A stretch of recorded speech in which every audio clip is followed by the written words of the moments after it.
And a juvenile in conflict with law term was also coined in to mean a child who comes in conflict with law, who has committed an offense when the child was below 18 years of age on the date of commission of the offense. This was a major change that was brought in by the Act of 2000. After that, due to the unfortunate incident of rape and murder of Nirbhaya, there was a lot of hue and cry. Writ petitions were filed in Honorable Supreme Court, such as Subramaniam Swamy versus Raju. In 2014, the writ was filed, and the Supreme Court, the provisions of JJ Act 2000 were challenged in this writ petition, and Supreme Court held that the domain that who should be treated as a juvenile is the discretion for the legislature to take, and the court cannot decide upon this. Therefore, legislature enacted 2015 Act, the Juvenile Justice, Care and Protection of Children 2015 Act. Now, this is the brief history. In very brief, I have narrated the history of juvenile justice system in India. Now, this, if we come to the Juvenile Justice, Care and Protection of Children Act 2015, which is prevailing today in India, this act deals with two kinds of children: children in need of care and protection, and those children who are in conflict with law. A juvenile or a child, both have been defined in this enactment, and it has been stated that any child who is below the age of 18 years is a child. Now, the term juvenile in conflict with law has been erased, and a term child in conflict with law has been coined. A child in need of care and protection will be discussed before that. So let's discuss child in need of care and protection. Any victim or any person who is in need, who belongs to a marginalized society, can fall into the criteria of a child in need of care and protection. For example, a victim of child labor, victim of sexual assault, abandoned child, surrendered child, or a victim who is homeless or beggar, any medically or physically challenged child. All these fall into the criteria of a child in need of care and protection. Now, who deals with this criteria of children? A board, a committee known as Child Welfare Committee, deals with the children who are in need of care and protection. This Child Welfare Committee comprises of 4 members and 1 chairperson, and collectively these are known as Bench of Magistrates, who possesses the power of a metropolitan magistrate or a magistrate of first class as per CRPC. The main aim and objective of CWC is to rehabilitate, reintegrate, and restore the children who are in need of care and protection to their home, to their families, and to the mainstream society. For example, I'll explain it to you in one example. There is a girl who belongs to Jharkhand. There she meets a man. That man lures her by saying that I will give you employment in Delhi, come with me, but don't tell anyone at your home. So that man takes that girl from Jharkhand and he brings her in a train, via train, to Delhi. When they were traveling, that girl was sexually abused by the man, and after coming to Delhi, after reaching Delhi, the man drops her to a household for some household work, for some labor, child labor. In this case, in this one particular case, that girl faced human trafficking, kidnapping, sexual assault, child labor, so on and so forth. So all these criteria, all these offenses has been committed against the child. Juvenile Justice Act of 2015 takes care of all such offenses. There is a specific chapter called Chapter 9, which deals with offenses against the children. And the body who takes care of these things is about victims is Child Welfare Committee.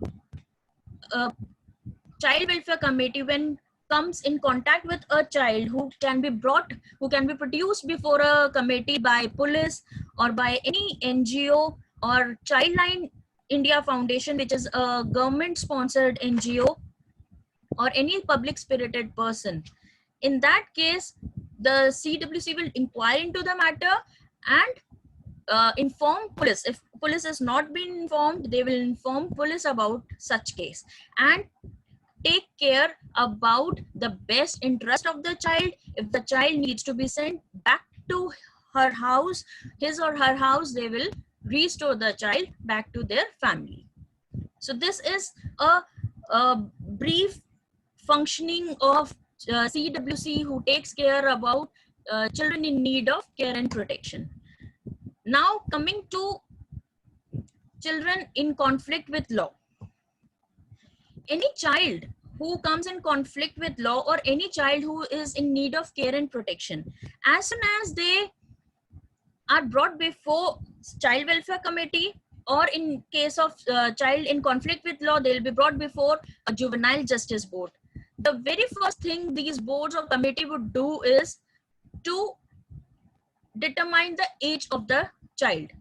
If the child falls below the age of 18, only then they can take the cognizance of the case. Their jurisdiction will fall only when a person is below 18 years of age. And how they will determine it? They will determine it as per Section 94 of Juvenile Justice Act 2015, wherein it has been stated that any birth certificate produced by the school or any matriculation certificate, if that is not there, then in that case, any certificate, birth certificate given by municipality or panchayat, if in these two cases, if both, if there is no certificate provided, then only, as held in Shah Nawaz versus State of UP, that is 2011 judgment of Honorable Supreme Court, where it was mentioned that the medical opinion will be taken only if the birth certificate from school or matriculation certificate is not there. Only in that case, bone ossification test of the child will be conducted, and the report shall be provided within 15 days by the police officer to the Child Welfare Committee or to the board. This is the main thing that needs to be done by any Child Welfare Committee or by a Juvenile Justice Board, who will deal with children in conflict with law. Now coming to children in conflict with law, those children who have committed any offense, who have committed any offense as per any law prevailing in India, would fall under the criteria of children in conflict with law. And the board that deals with these children are Juvenile Justice Board. Board comprises of one principal magistrate and 2 social members. These social members shall have experience of more than 7 years in dealing with children. In this, after Nirbhaya case and the major amendments due to which the Juvenile Justice 2000 Act was repealed and this new Act of 2015 came in, there was few major classification of offenses that were made. And those classification of offenses were that under IPC, there are so many offenses, but under JJ Act, they have been classified into 3 categories: petty offense, serious offense, and heinous offense. Petty offenses are those whose punishment has been prescribed for like 0 to 3, up to 3 years of imprisonment. Then comes serious offenses, whose punishment has been prescribed from 3 to 7 years of imprisonment. And then comes heinous offenses, for whom the punishment is minimum 7 years of punishment. This I would like to bold it. The term minimum has been very much specifically stated, held by the Honorable Supreme Court in a very recent judgment of Shilpa Mittal versus NCT of Delhi. It was decided on 9th January 2020, and in this judgment it has been stated that these three criteria needs to be seen whether a child falls in petty offense, serious offense, or heinous offense.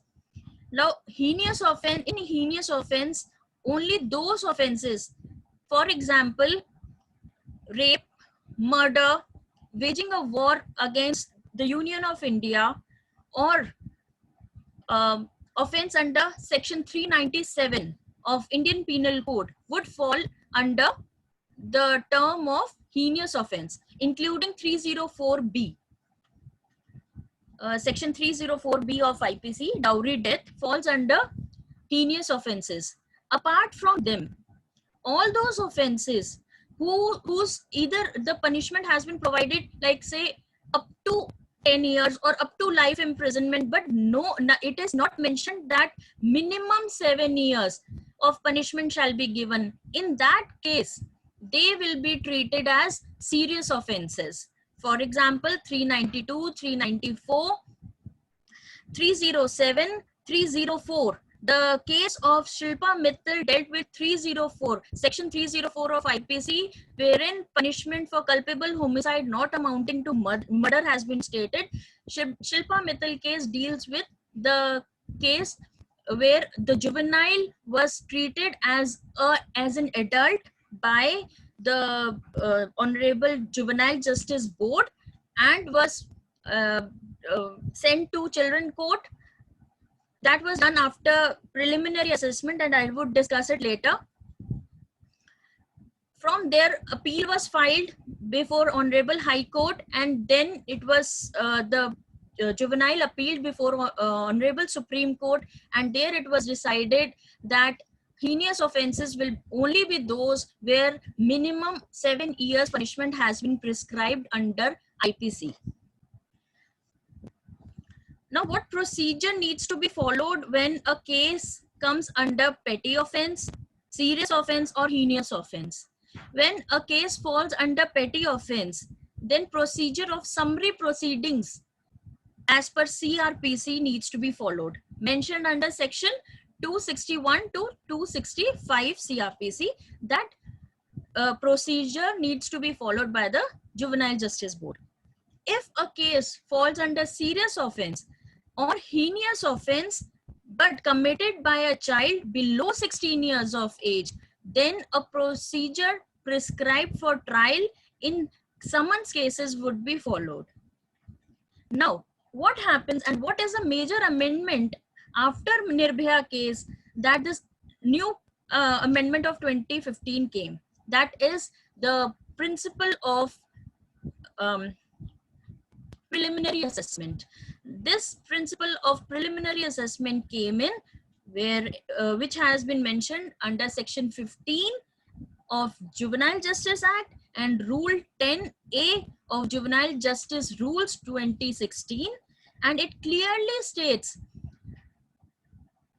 that if a child who has committed heinous offense and falls and is above 16 years of age but below 18 years of age, then a preliminary assessment needs to be done, ordered by the Juvenile Justice Board, and will be performed by psychologists, those who are experienced child psychologists, and a report called preliminary assessment report will be filed before Juvenile Justice Board, who will take into consideration the three criteria upon which this report is filed.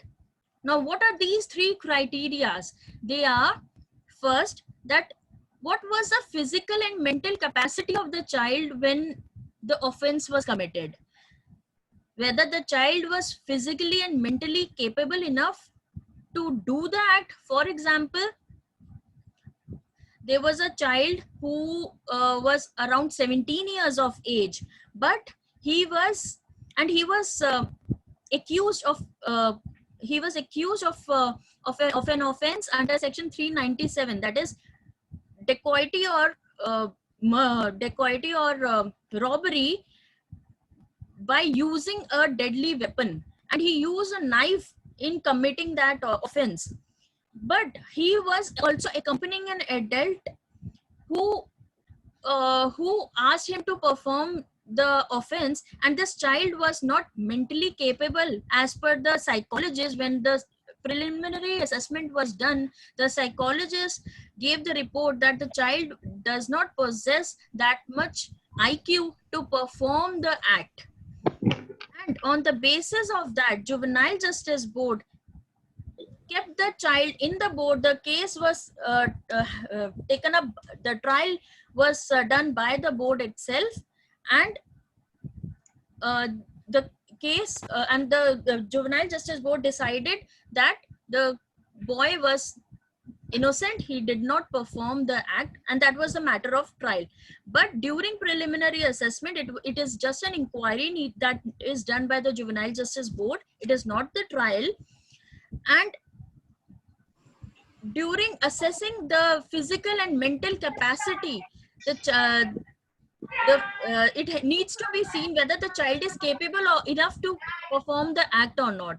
For example, in case of a rape, where a child is accused of committing rape upon a lady of 30 years old, and the child is say 14 or 15 years old, the capability of the child needs to be seen whether he is capable enough to commit an offense against a woman who is almost double in his age, whether he can perform the act of rape or not. The second criteria is to see that whether the child is capable enough to understand the consequences of the act, that whatever he is doing, what will be the consequences. For example, I would mention a case wherein there was a boy who was drug addict.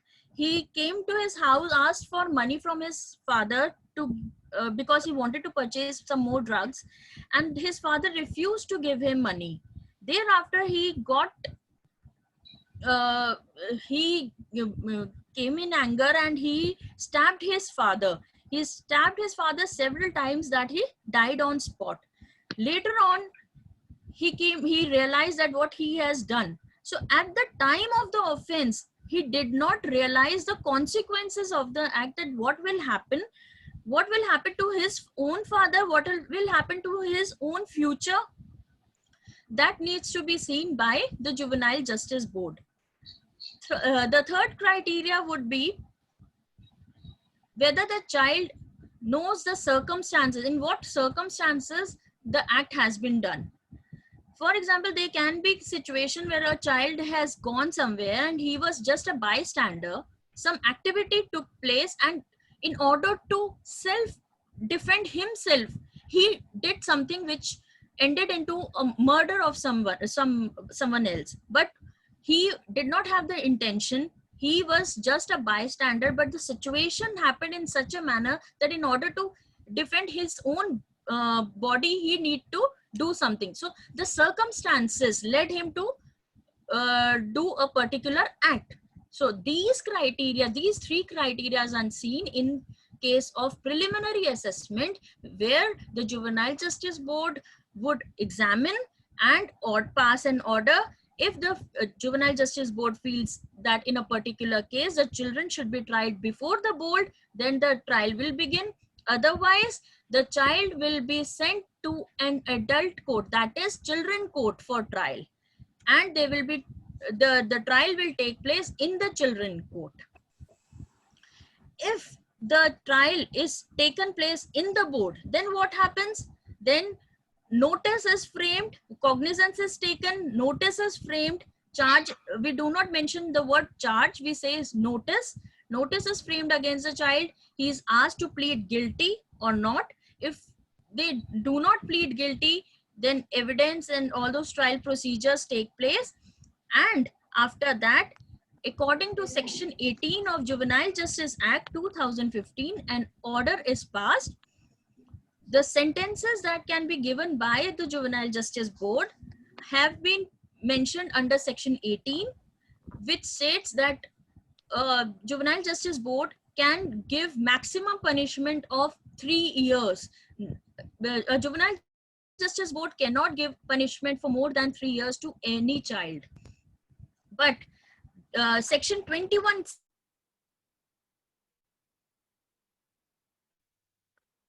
Chaya, you are not audible.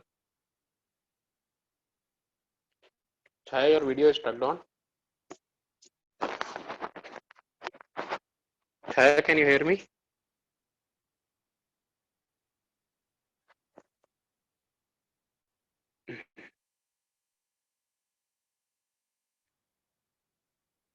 Chaya, can you hear me? Chaya, I think you need to reconnect.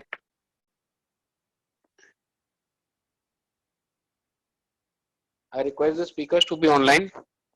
Yes.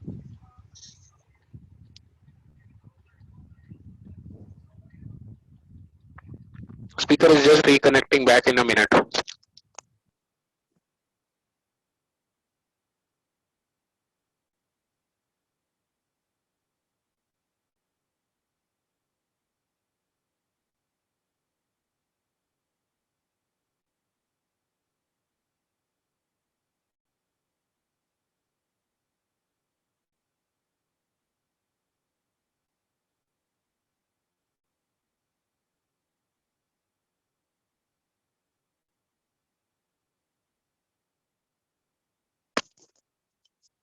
Chaya, can you hear me now?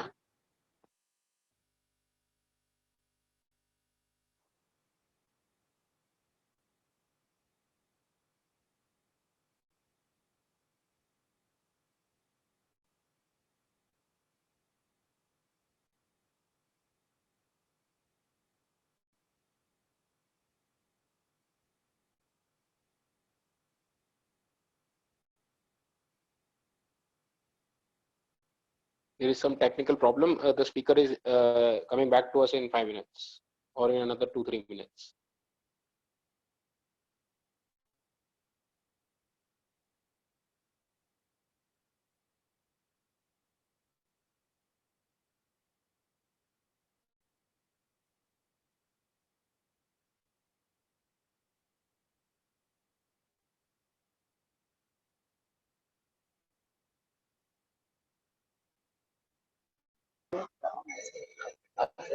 Hello. Hello. Yeah. I just wanted. I'm Neha Singh from Child Health Foundation. Yeah, Neha. Yeah. I thought I've just joined a few minutes back. I have heard about her. My network also is going, coming and going. Okay. How can I help you, right? Yeah. Means whenever the session gets over, and after that we can ask some questions. Now. Definitely, why not? Why not? It's meant for that only. Okay. Okay. Thank you. Okay.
Yeah, so we have the speaker back. Let me connect her. Yes. Just you are connected and you can start Yes. again. I'm so sorry, the connection went off. I was at a preliminary assessment, and there are three criteria as has been mentioned by me. That is, to check whether the child was physically and mentally capable to perform the act. Second, that the child was able to understand the consequences of the act. Second, and third, that he could understand the in what circumstances the act took place. After judging these three criterias and a report filed by experienced child psychologist, then the Juvenile Justice Board decides whether to uh, try the child before the board, or the child should be sent before the children court for trial. In any case, when a child is involved, two kind of sentences cannot be passed, that is death penalty and life imprisonment. That has been mentioned under section 21 of Juvenile Justice Act 2015. Apart from this, what all sentences can be passed by, or order can be given by the Juvenile Justice Board? A Juvenile Justice Board can order for community service, or they can ask a child to pay fine, or they can advise and admonish the child, or could ask for counseling of the child and with the family altogether. The basic aim basically of the entire juvenile justice system is the best interest of the child. Keeping in mind the best interest of the child should be rehabilitated, reformed, and reintegrated to the mainstream society. So these are the two variations, two kind of children that are dealt by the Juvenile Justice Act. That is, child in need of care and protection on one hand, and child in conflict with law on the other hand. And any sentence, any order that has been passed by the board can be appealed under section 101 of Juvenile Justice Act. Any questions? Are we over with the lecture? Yeah, this was the thing. And one thing more I would like to mention is that recently Supreme Court in suo motu writ has held that there should be decongestion of all the children from observation homes, and the children who are in observation homes have been sent back to their families, keeping in mind the present situation of COVID-19 and the best interest of the child, that they should not be kept in an observation home in such a situation. So this is the thing that the Honorable Supreme Court and various high courts have been dealing with. So apart from this, if questions are there, I would like to answer them. Yeah, I have a question. I'm Neha Singh. If any. Hello. Okay. Hello, Hanji. Yeah, Neha, you can speak. Hi, yeah. I'm Neha Singh. I just wanted to know कि you have said कि 2015 में chapter 9 में offense का जो section है वो medical birth वाला section, which section? I have missed that thing. What you have told? I explained that there is a particular chapter in Juvenile Justice Act 2015 which specifically states that if any offense has been taken place against a child, then that can be but offenses have been mentioned in that chapter from section 74 to 86. It has been stated. Okay. All those offenses have been mentioned. Like if a person, the example I gave, who is bringing a child from Jharkhand to Delhi. Yeah, that I have heard, but section I have missed. Yes, so that can be dealt under those sections. Okay, thank you. And most of the cases relating to children are cognizable cases and non-bailable offenses. Okay, thank you. Welcome. Good evening, Kaya. Good evening, ma'am. So, Kaya. Yes, ma'am. Suppose a child has committed an offense before 18 years and after 18 years. How will you deal that? If a child has committed any offense, then the Juvenile Justice Act says that an offense if an offense has been committed, then the date of offense needs to be seen. Okay. If the child is below 18 years of age on the date of offense, then if it is say 17 years and just 2 days have been left in crossing 18 years of age, then also the child will be treated as a juvenile as per the juvenile justice law. No, my question is, give us an example. If a child who is who has child sexual abuse with a victim Yes, ma'am. before 18 years, Yes. and after 18 years also it continues, After 18 also, if it continues, then how will you deal that? ma'am, if the child who is a victim, that child was below 18 years of age initially, and after that also, if the child is being sexually abused. Not victim. I'm talking about the TCL. See, if a child, I'm unable to understand your question. The child who is Okay, I'll explain you. yes, The ma'am. TCL is there, and he is committing a sexual offense with a girl before 18 and after 18 also. So how will you deal that? Okay, if the child is below 18 years of age and committed an offense against a child, against a girl, sexual abuse, then in that case, first, when the child was below 18 years of age and he committed an offense, then he will be tried as per Juvenile Justice Act. But when he turns to be above 18 years of age, then he will be tried under IPC.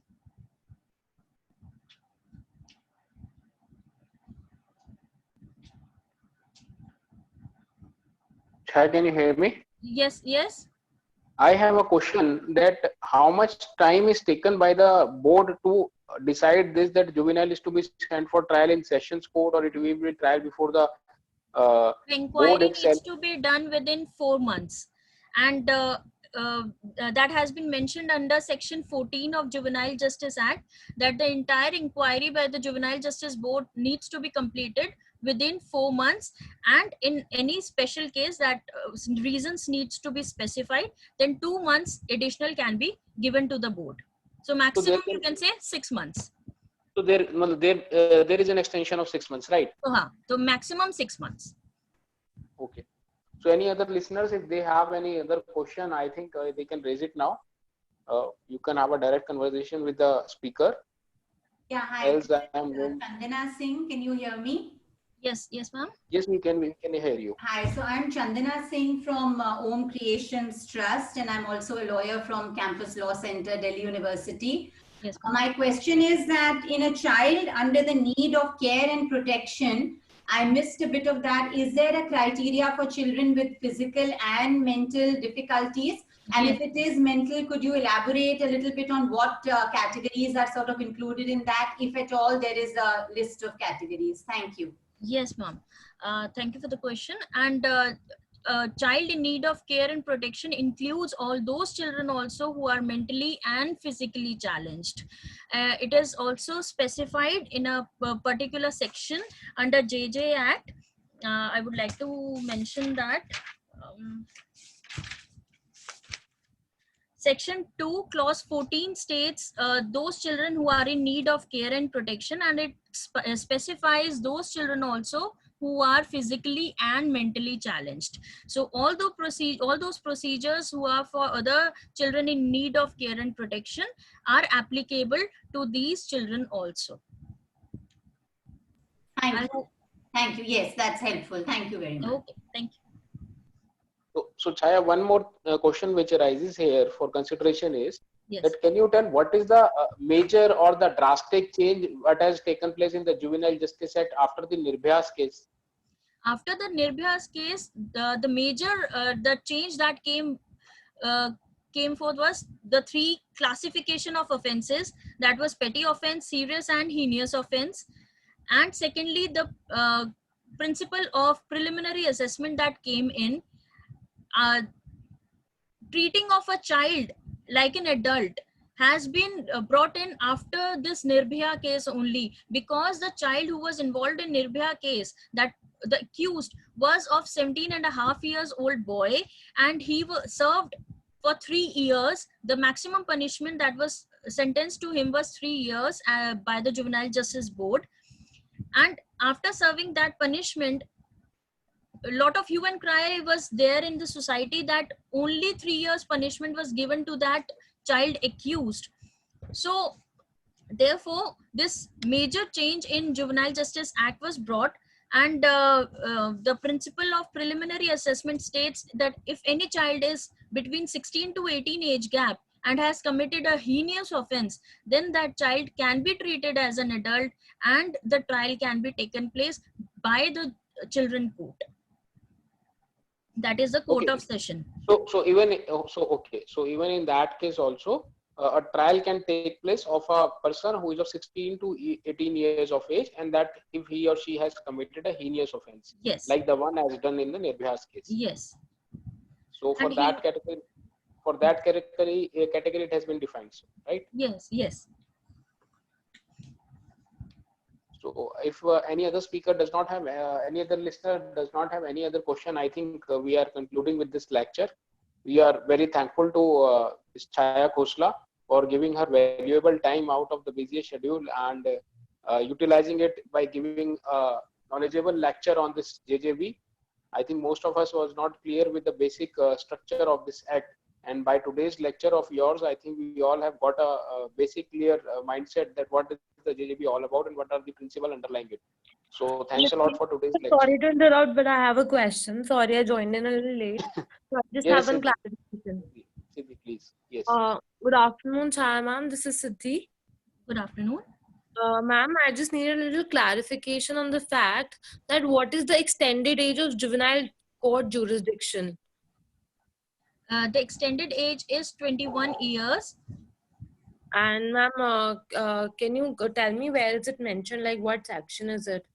See, a Juvenile Justice Board, when a child goes to children court, that's what you want to ask, na? No. I want to ask, like you said, the extended age of juvenile justice court is 21. So Okay. I need to Okay, know. Juvenile Justice Board you are saying. Sorry, I just thought it's children court you are asking about. Juvenile Justice Board will deal with the child till the age of 18 only. 18 only. Yes. And 21 is for, like you said? 21 is if a child is like treated like as an adult and sent to children court. In that case, if a child is placed before an observation home or is sent to an observation home, then the maximum age he can spend there is till 21 years. So till 21 years the child will be there, and after that, if a punishment say 10 years has been granted to him, only then he will be sent to jail. But till 21 years he will be in the special home only. After a child is given and he has been convicted and he has been punished, the child is sent to a special home. So he will be sent to a special home till the age of 21 years. Okay, ma'am. Thank you so much. Hello. Hello. Yes. Hello. Yeah, Miss Chaya, Yes. just one question. What is, as you have mentioned that there are, Yes. hello, What's Hello. your Yes, good name? ma'am. What's your good name? my name Yeah. is Chris. I'm from Mumbai. Okay.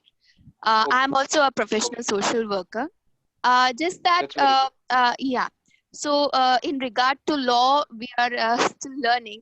But there is one thing which you said about heinous crimes. Since we take a lot of training sessions, if you can just define me in simple terms of how to categorize the offenses committed by children. And yeah, 3 types you said, but heinous Yes. crime is the superior of any crime or offense which Yes. has happened. So Yes. what is, in your simple language, if you can let me know Yeah, sure. how? heinous offenses, see, three classification of offenses has been done under Juvenile Justice Care and Protection of Children Act 2015. That is petty offense, serious offense, and heinous offenses. I would explain all the three. Petty offenses are those whose punishment is below 3 years of imprisonment, from 0 to 3 years of imprisonment, you can say. Serious offenses are those whose punishment falls within from 3 to 7 years of imprisonment. For example, robbery, or you can say attempt to murder, or punishment for culpable homicide not amounting to murder. All these offenses fall under the criteria of serious offenses. Then comes heinous offenses. Those offenses whose punishment has been prescribed as minimum 7 years. Those offenses falls under the criteria of heinous offenses, such as murder, rape, waging war against the country, and the offense mentioned under section 397 IPC, that is robbery or dacoity with an attempt to cause grievous hurt or death. In that case, in these cases, or in the case of dowry death, in all these cases, minimum punishment of 7 years has been mentioned, and they fall under the criteria of heinous offenses. And this has been very well explained by the Honorable Supreme Court in the latest judgment of Shilpa Mittal versus NCT of Delhi, which was decided on 9th January 2020. Thank you. Thank you very much. Hello, Ms. Chaya. This is again Neha Singh. I just wanted to know, can I get your email ID or something, or further if we need any clarification or something? Sure. I will share. If you want, I can share it with Mr. Nitesh Mehra, and he will forward it, or I'll mention it in the chat box only. Yeah, it will be better if you mention there. Sure. If any kind of if you can mention it on the chat box itself, so whatever whosoever raising some question, Dipali. And thank you for joining us in this session. It was a wonderful, and we have learned so many new things from this also. Thank you so much. I just tried to keep it as simple as possible so that an overview of Juvenile Justice Act can be given by me. There are so many things that can be explained and can be discussed in detail, which if you want, I would do it in future. Yeah, in future also. If in case in future, if you will explain in POSCO Act or something, so it will be a great thing. Definitely. I'm looking forward for the POSCO, because see, in that so many things are changing and changing. Because I'm a social worker, and I take trainings also, and I appoint, means I take less training, but I approach resource person to get first thing or get knowledge and all that. So the thing is that we are very much aware of all these things, Neha ma'am, and we are definitely going to take up this topic, because this Juvenile Justice Act in itself was a separate one, so therefore we didn't pollute it or mix it with the POXO Act. So yeah, because if you would have mixed it, so otherwise people would have got messed up, and it would be a mixture. That's why we have not clubbed it. And one more question has come in the chat box, that is to explain a relationship between JJ Act and IPC. I guess while explaining the three criteria of offences, I mentioned all the sections that fall under IPC, and there is a connection between IPC, CRPC and JJ Act. I would say that the offences that have been committed under IPC or law prevailing in India, only if a child commits those offences, then only he will be fall under the criteria of child in conflict with law. He will be termed as a child in conflict with law after committing an offense. And the offenses, the three kind of offenses have been explained by me in this seminar.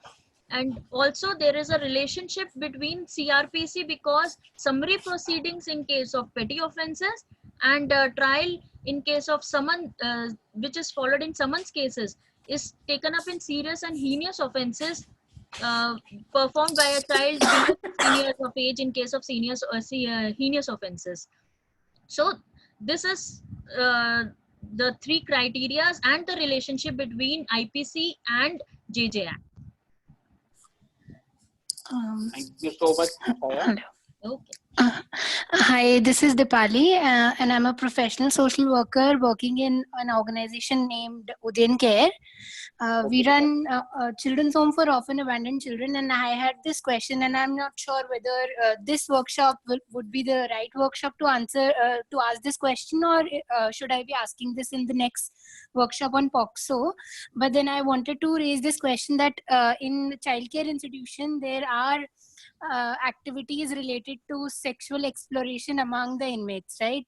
Yes. So what should be done about that? Because so if we start reporting each and every small case, then we know what will happen. So Yes. what should be the protocol for us social workers to handle such cases? Because on one hand, mental health aspect and it has to be taken care of, and on the other hand, the legality of it has to be seen. So See, there has to be, there is some, there is first and foremost the management issues that needs to be seen, because if something like this is taking place in a child care institution where children of all kinds of needs and care and protection are there, then in that case the management should see that such activities do not take place, because it's not allowed per se.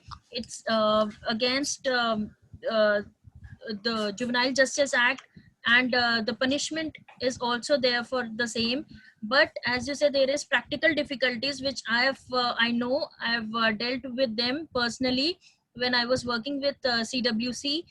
In that case, the child care institution can take help of CWC, and they can also take help from the police officials. They can file a complaint, and they can always ask them for help, and child welfare committee will ask those children to come to the committee, counsel them and talk to them regarding all the all these things, and can be taken care of. right, ma'am. So suppose we report such cases to the Child Welfare Committee, which we've been doing in many, whenever these cases come. So, but I wanted to ask this question that so the POCSO Act doesn't say that you report it to the CWC, right? So if we just report it to the CWC and not to the police, then can it have any implications? That is also if it one comes in thing. knowledge of CWC, then automatically it is the responsibility of CWC that the case should be reported. First and foremost thing that CWC needs to see is that if such offense is taking place, the same needs to be reported under POCSO before the police. Right. So even if it's a small, so not so heinous thing. So if somebody says that, so and so child comes to the social worker, she took me to the corner and she said that I want to kiss you, or she tried kissing me. So kids come up with that. See, if such thing happen, there is always a possibility of talking to them and counseling them. They are already facing major psychological issues, and when someone from child psychologist, some experienced person will talk to them, they will definitely come up from their grievance, and they can these issues can be solved. Okay, thanks. And practically these things have taken place earlier also, that such small issues have taken care of by Child Welfare Committee very well. Right. Yeah, I think you are very correct to that extent. The counseling of these people are required to be done at that moment and at that hand only. At that very particular time, because see, any child who, whether a child in conflict with law also, that child in itself is a child in need of care and protection. There are so many reasons behind why a child is in child care institution, why a child is in observation home, because of what they have experienced in past. Any child who is 14 or 15 years of age and has committed rape, for example, of say 4 or 5 years old girl, what took place, what happened in his mind, why he committed that offense needs to be seen. That child should not be treated as an offender. He should be treated as a victim and should be asked, should be counseled that and when that counseling takes place, Niteshji, there have been so many examples. There have been 90% of cases that these children themselves were victim of sexual assault in past, due to which they commit such offenses. And Absolutely right. and apart from that, whatever they see in their family, they belong to marginalized society. Whatever they see their parents doing, they try to perform the same thing. So these children, they don't have anything bad intention, but whatever they have seen, they just wanted to experience it. So these kind of cases are there, and they should be treated as children in need of care and protection only, and needs to be counseled. And there are so many cases which can be treated only with counseling. Yes, definitely. I think the idea of taking this lecture was today, that as you have been dealing many such cases of like that, and you have even faced with such victims of children, or you can say that to whom we are saying accused, are actually not accused in your language, they are also victims, because they have also faced the same sometime back in their families or at their lower age. So that reason in their mind, and that because of that they did that act. So particularly for that, I think this counseling part is very much important, so that our lawmakers of those counseling and from your acts get to know that what is the mindset of that child who has done that mistake at that point of a time. So undergo and to underline that point and his mindset, that counseling session is very important. I Yes. think when Neeraj Sharma want to ask some question, he has raised the hand. So we have just 2 more minutes left. So Neeraj, you can quickly raise the question. Yes, ma'am. So under CJ Act, 3 years is the maximum punishment. Yeah. So I'm asking, if a child spent more than 3 years in OHB due to court proceedings without any judgment like conviction, then there's any compensation कि कुछ ऐसा act कहता है या कुछ ऐसा प्रावधान है कि उसको कंपनसेट किया जाए? There is no such provision to compensate the child, but there are few cases, like earlier there were cases in Tihar, there were so many children who were languishing in jail, and they were below 18 years of age. Their certificate, birth certificate, or their age was not known, due to which they were kept in jail. And when it came out that that particular person is a juvenile, then they were shifted to observation homes, and it came to know that they have already spent, as you have said, 2 years or 3 years in jail. In that case, they are let free, but no such provisions of compensation as of date is there. So, ma'am, this is the one circumstance, na? Other than if a child, where the child is juvenile cleared हो चुका है, there is no any excuses like age determination or something is pending, but due to transferring the case की case JGB से high court transfer हो गया है due to taking bail or something, or investigation mode court proceedings, so OHB में ही starting से बच्चा है, 3 साल से ज़्यादा वो वहाँ रह चुका है. No, see, that cannot happen, because in OHB may they cannot stay for such a long time, because in as per Juvenile Justice Act, bail is a matter of right. If a person is there in an observation home, he can apply for bail through private counsel or through legal aid counsels who are working like full-time job. We are working over there for Delhi State Legal Services Authority, and they can be provided free legal aid. Bail will be applied for them, and as a matter of right, they can claim bail and come out of the jail. They need not be in an observation home for such a long time. Yes, ma'am. And there is a section 12 of Juvenile Justice Act, which states this, that bail to a child is a matter of right for them, and there is a criteria when there are few reasons when the Juvenile Justice Board can deny the bail. That is only when the child, if he comes out, and it is if he there is a possibility that he comes in contact with other criminals, or his own life will be in danger. Only in those criteria the bail will be rejected. Otherwise, the bail is granted to that person. Okay, ma'am. Thank you. Any other question?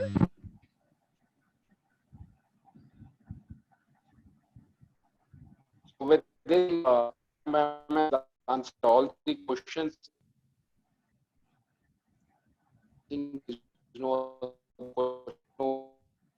and so time of like completed. So I'm thankful to one and this I am so thankful to these as they are connected in this lecture of juvenile justice, and I've seen many clear centers and all those who have been connected and raised their queries regard to juvenile justice have been very well answered by Chaya. Chaya, we are thankful to you. And with this, we are concluding with today's lecture of juvenile justice.